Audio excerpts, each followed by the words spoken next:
There have been some epic matchups between these Celtic cousins, Scotland and Wales, over the years. That's a fixture we're seeing this weekend, and to whet your appetite for that, I thought I would look back at one of the craziest finishes and one of the most amazing atmospheres at any Six Nations game, the game that happened in 2010.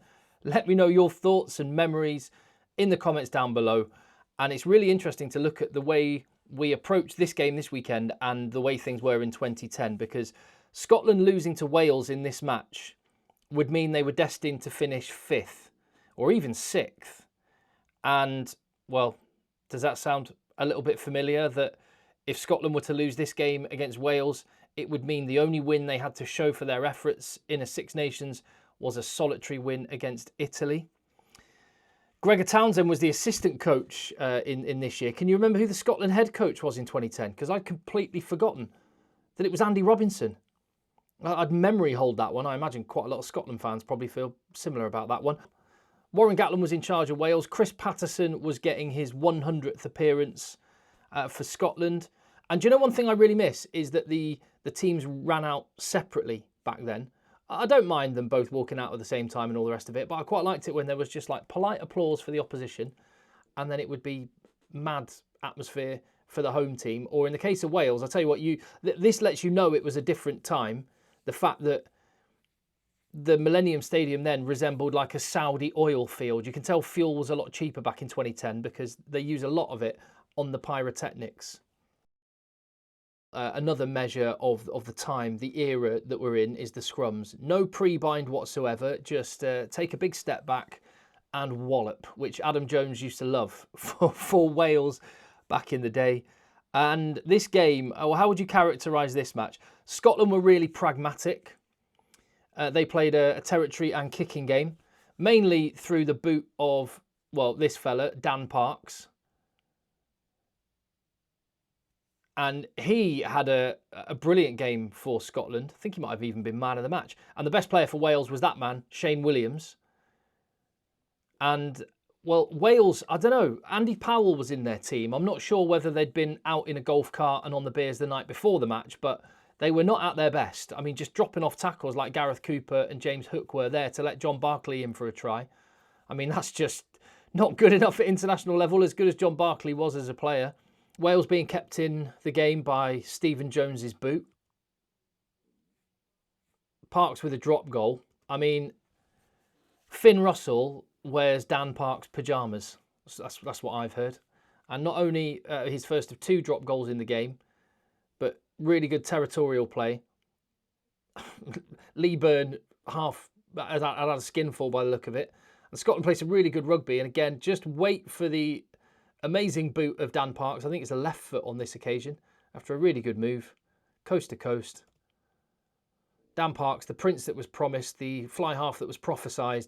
A little nudge in for Max Evans to score in the left-hand corner, and it was game on.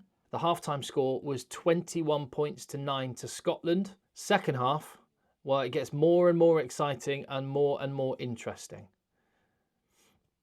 Firstly here, Scotland could have just killed the game off as a contest if one of the Lamont brothers, I think it was Sean Lamont, basically they were kind of, if you order Jonah Lomu on Temu, this is what you get. If he could have just given a pass that wasn't forward to Kelly Brown, it's game over, and he would live to regret that. Not least because Shane Williams was doing Shane Williams things and keeping Wales in the match.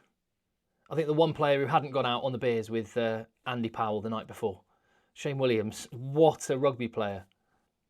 And that made it 21 points to 14, and Wales were back within 1 score. Scotland should have been out of sight by this point.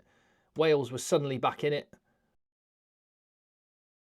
Shane Williams, that was a moment. That was a moment. 5'8" Shane Williams managing to get above Rory Lamont. But Dan Parks, the fly half that was prophesied, Lisan Al-Gaib of fly halves, Dan Parks, with another drop goal to give Scotland a 10-point lead. A 10-point lead which they held until 74 minutes were on the clock. And enjoy the, well, I mean, you won't enjoy this if you're Scottish. Just enjoy this as a spectacle. Firstly, Shane Williams' unreal footwork. Then just crazy actions from Rory Lawson. Scotland were on a warning at this point. completely unnecessary. You're on halfway, let the ball go, but instead he gets given a yellow card. And Scotland are down to 14. 6 minutes to go. A 10-point game. Scotland putting pressure on themselves, but should still be okay. It looked like, though, Wales had taken it immediately back to within one score. Jamie Roberts going over, but disallowed for crossing, obstruction. But the try would come again. Shane Williams at the heart of things, and Lee Halfpenny on the other wing. A couple of Welsh legends. And Lee Halfpenny scores the try. That was on 77 minutes. So Wales are 3 points behind. Couple of minutes to go.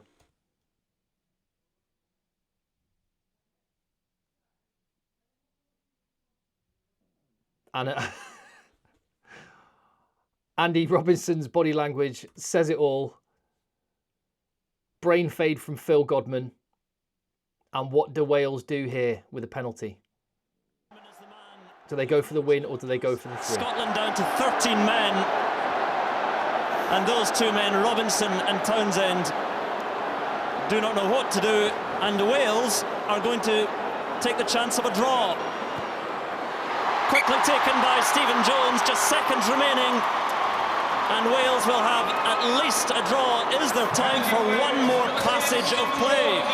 The packed houses you get at these grounds, the passionate fans that you get at Six Nations games. This stadium in particular, even with the roof off as it was on this Saturday afternoon, just have a listen to the Principality or the Millennium Stadium as it was there. One more play. Not sure Scotland want this one more passage of play. They don't. They definitely don't. They've got to keep it alive now. They're 2 men short, the Scottish. And Wales come once more. It is a last throw of the dice. This is the last passage of play. They need to get in kicking range. It is all Wales now pouring forward with a vengeance. 13 Scottish men on the field. They've got so many numbers. If they go right, they've got to go wide. Got to go wide. Stephen Jones has kicked it. Lee Halfpenny with a chase.